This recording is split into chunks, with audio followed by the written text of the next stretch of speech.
పెంచాలని ఆమె కోరారు. అటు రేపు జరిగే రెండో విడత పోలింగ్కు చకచక ఏర్పాట్లు సాగుతున్నాయి. 9 జిల్లాల్లోని 59 స్థానాలకు ఈ దఫా ఎన్నికలు జరగనున్నాయి. 1,90,00,000 మంది ఓటర్లు తమ ఓటు హక్కు వినియోగించుకోనున్నారు. ఈ విడతలో 31 మంది సిట్టింగ్ ఎమ్మెల్యేలు సహా 24 మంది మంత్రుల భవితవ్యం తేలనుంది. ఉత్తరప్రదేశ్లో శనివారం జరగనున్న రెండో విడత పోలింగ్కు ఎన్నికల సంఘం ఏర్పాట్లు పూర్తి చేసింది. 9 జిల్లాల్లోని 59 నియోజకవర్గాల్లో ఎన్నికలు జరగనున్నాయి.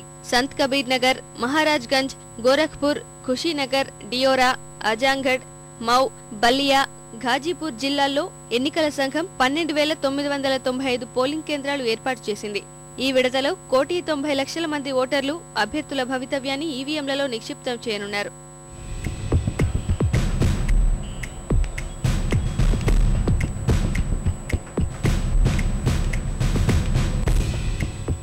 రెండో దశ పోలింగ్లో 31 సిట్టింగ్ ఎమ్మెల్యేలు సహా 24 మంది మంత్రులు కూడా తమ అదృష్టాన్ని పరీక్షించుకుంటున్నారు.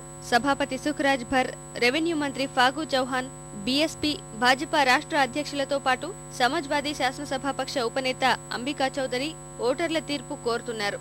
పోలింగ్ రోజున ఎలాంటి అవాంఛనీయ ఘటనలు జరగకుండా ఎన్నికల సంఘం కట్టుదిట్టమైన భద్రతా ఏర్పాట్లు చేసింది. తొలి విడతలో 2 లక్షల మంది పోలీసులను మోహరించి ఎన్నికలను ప్రశాంతంగా నిర్వహించిన ఈసీ ఈసారి కూడా అంతే సంఖ్యలో బలగాలను మోహరించింది.